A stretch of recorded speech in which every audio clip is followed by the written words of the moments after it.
Let's begin with a simple, almost universal modern ritual.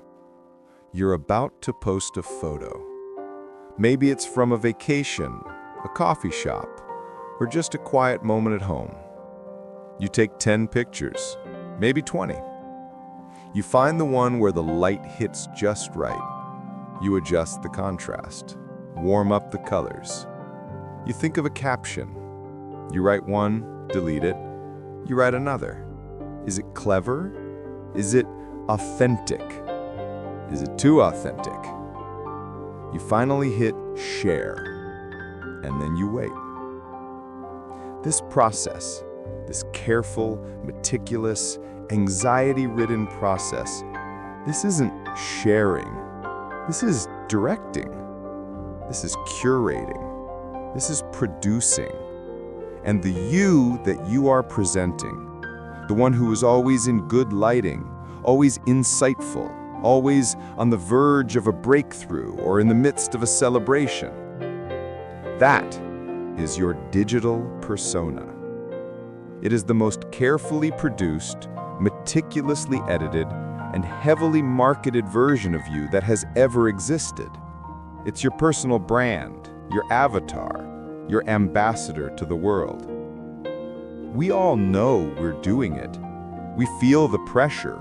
We play the game. But the question that truly matters, the one that lingers long after we close the app, is why? What is the profound psychological force that compels us to perform our lives rather than simply live them? Why do we build these digital shrines to ourselves? And what is the cost of living as an avatar? This isn't just about being fake online. This is a deep dive into the architecture of our modern identity. We are going to deconstruct the psychology behind this performance, from its sociological roots to its neurological hooks. And we will ask the most important question of all. In the relentless quest to be seen, are we losing the ability to be? To understand our digital stage, we must first look at the work of sociologist Erving Goffman, who, decades before the internet, gave us the theory of dramaturgy. Goffman's idea was simple. All of life is a performance. We are all actors playing roles. We have a front stage where we perform for an audience. This is the professional you at work, the polite you at a dinner party. And we have a backstage where we can drop the performance. This is you, alone, unfiltered, in your sweatpants with your private thoughts and insecurities. Historically, the front stage was limited. You performed at work, then you came home to your backstage. The performance had an end. Social media obliterated this distinction. Your feed, your profile, your entire online presence is the front stage. But it's a front stage that is open 24/7 to a global audience of potentially billions. The curtain never falls, the audience never leaves. Your digital persona is the character you have created to play on this permanent, high-stakes stage. Think about it. We don't just post, we signal. We don't just update, we broadcast. The backstage has now become a liability. The backstage is the messy apartment you strategically cut out of the photo. It's the crippling self-doubt you hide behind an inspirational quote. It's the 19 failed selfies you delete to get the one effortless shot. The digital persona is a masterful illusion, the illusion of a life lived entirely on the front stage. Goffman argued that we do this to manage impressions, to control how others see us, which is a fundamental human drive. But social media took this drive and injected it with steroids. It gave us the tools to not just manage our impression, but to architect it from the ground up. The result is that we are no longer just people. We are, in a sense, brands. We have brand colors, our filter aesthetic, a brand voice, our style of caption, and brand values, the causes we publicly support.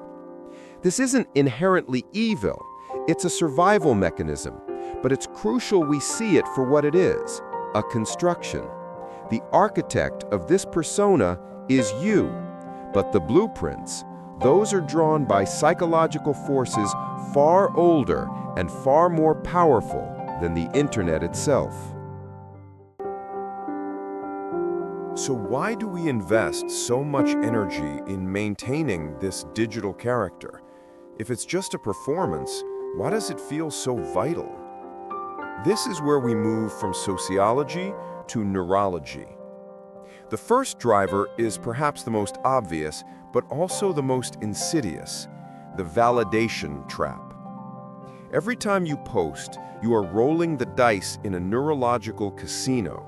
A like, a share, a follow, these are not just social metrics, they are biological events. When you receive positive social feedback, your brain releases a small hit of dopamine.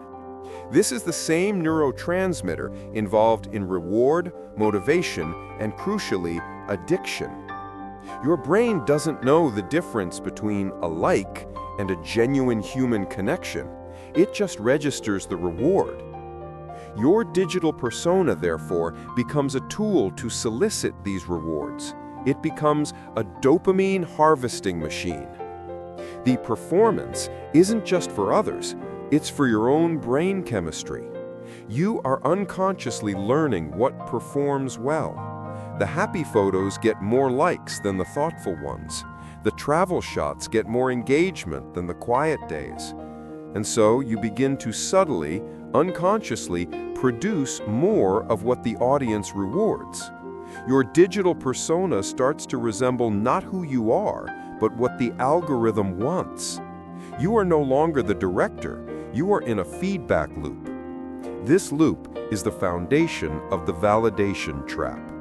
The persona becomes an addict, and you are its supplier, trapped in a cycle of posting, waiting, and validating just to feel okay. But it gets deeper. This trap is fueled by a second, relentless engine, the comparison engine. In 1954, psychologist Leon Festinger proposed his social comparison theory. He argued that human beings have an innate, primal drive to evaluate their own opinions and abilities by comparing themselves to others. We need to know where we stand. Am I smart? Am I successful? Am I happy? To answer this, we look to our peers. For most of history, our peers were a small group, our village, our neighborhood, our colleagues. The comparison pool was limited. Social media didn't invent comparison, but it weaponized it. It gave us, for the first time in history, a quantifiable, real-time global leaderboard for human experience.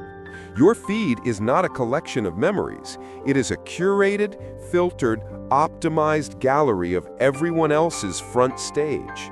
You're comparing your entire life, your front stage, your backstage, your doubts, your fears, against the highlight reel of thousands of other people. This is a race you are psychologically wired to run, but one you are mathematically guaranteed to lose. So what do? You fight back. You don't stop comparing. You can't. Instead, you compete. Your digital persona is your entry into this impossible race. It is your attempt to prove that you too are happy, successful, beautiful, and worthy. The performance is no longer just for validation, it's for survival in a sea of perceived perfection. We curate our vacations not just to remember them, but to signal that we are the kind of person who has them. We photograph our food not just to appreciate it, but to signal our taste and status. This signaling is the third driver, the identity project. We are all engaged in a constant project of building and communicating our identity. In the past, this was done through our clothes, our jobs, our social circles. Now, the digital persona is our primary tool for this identity project. It is, in the language of symbolic interactionism, the ultimate symbol of who we are. We use our persona to signal to the world which tribe we belong to. I am a minimalist. I am a fitness enthusiast. I am an intellectual. I am an activist.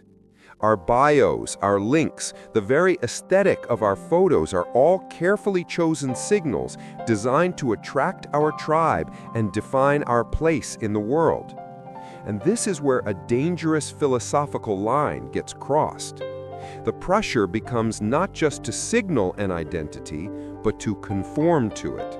The persona risks becoming a cage. You, the real person, might feel like having a lazy day, but your fitness persona demands a post about the gym. You, the real person, might buy a frivolous, mass-produced item, but your minimalist persona forbids it. A subtle reversal happens. Instead of your life dictating your persona begins to dictate your life. You start making choices in the real world, where to eat, what to wear, even where to travel based on what will perform well for your digital character.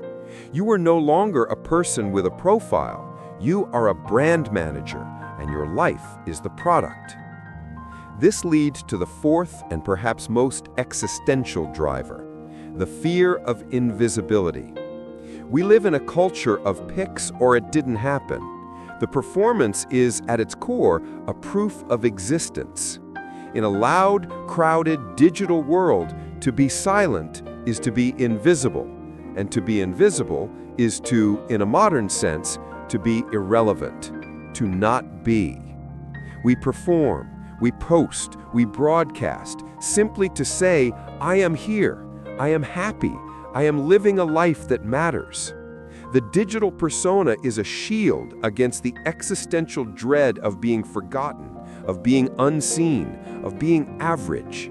We'd rather be a curated, performed someone than a perfectly authentic no one. The performance, then, is not just vanity.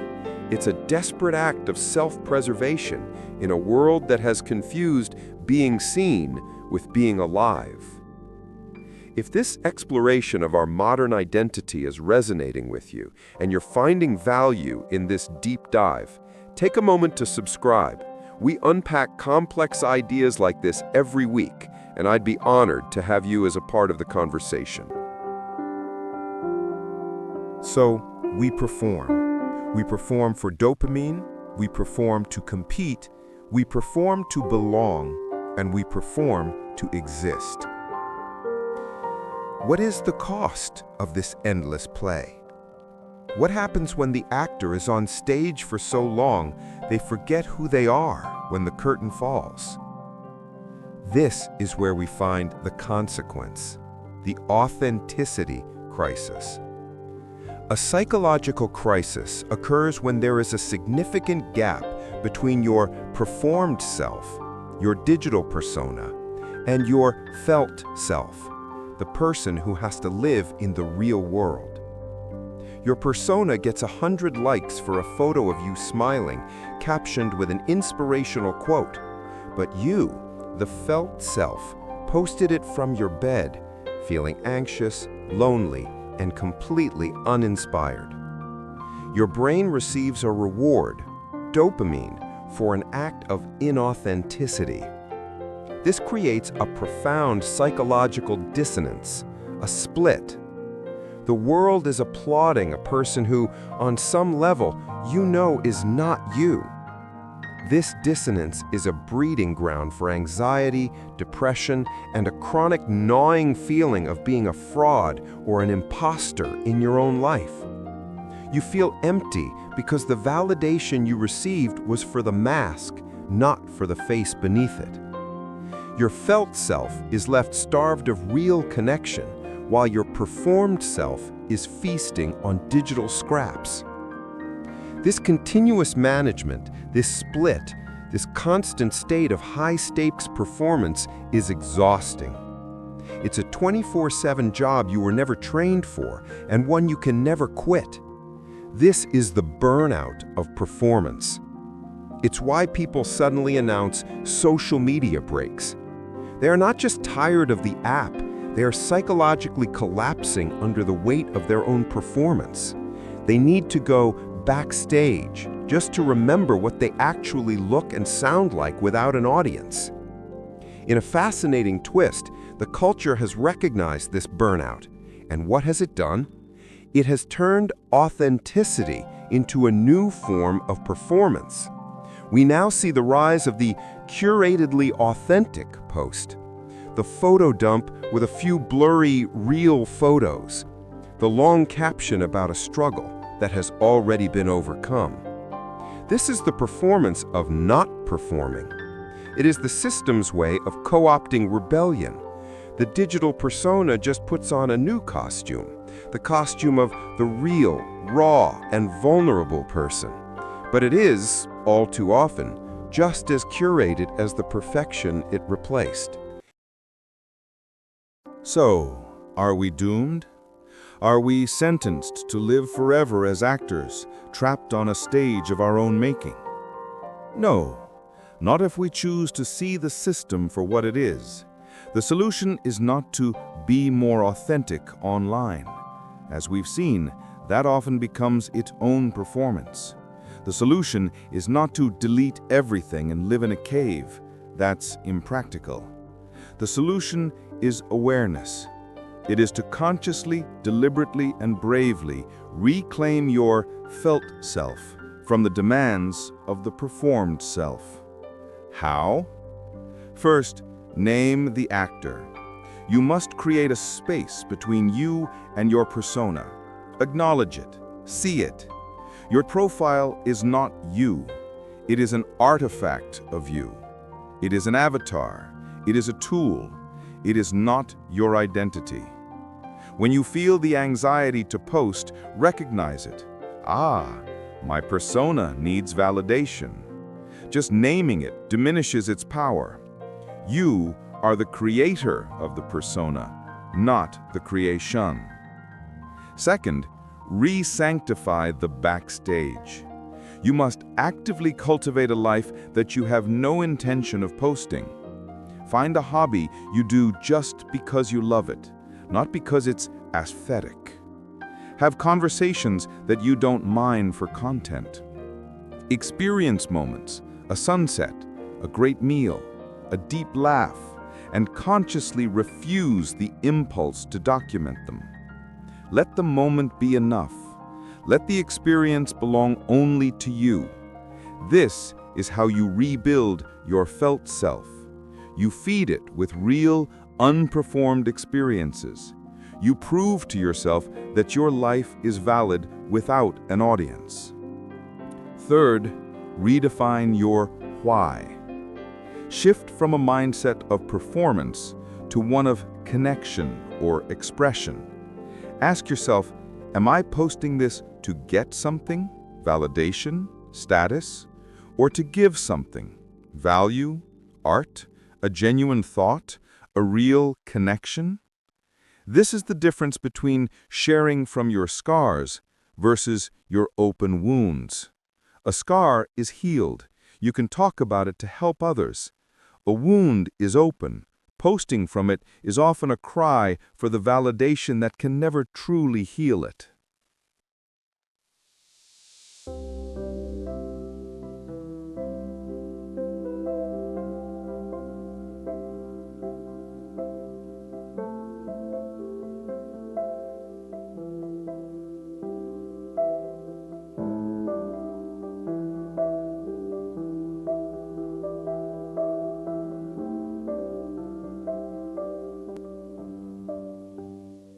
The digital persona is a modern-day labyrinth. We built it to be seen, and in it, we became lost. We built it to connect, and in it, we found ourselves competing. But the labyrinth has an exit. The exit is the realization that your felt self, the one backstage, the one that is messy, inconsistent, unfiltered, and beautifully, profoundly human, was never the problem. The stage was. Your digital persona is your avatar. You are the player. Don't let the avatar start playing you. Don't let the performance become the only reality you know. I'm genuinely curious to know your thoughts. What is one thing you do to stay connected to your felt self, to that part of you that exists away from the stage? Share your experience in the comments below. Your insight might be exactly what someone else needs to hear. Because the most meaningful, fulfilling parts of your life will almost certainly happen when the camera is off, when the audience is gone, and when you are finally, completely, and authentically just you.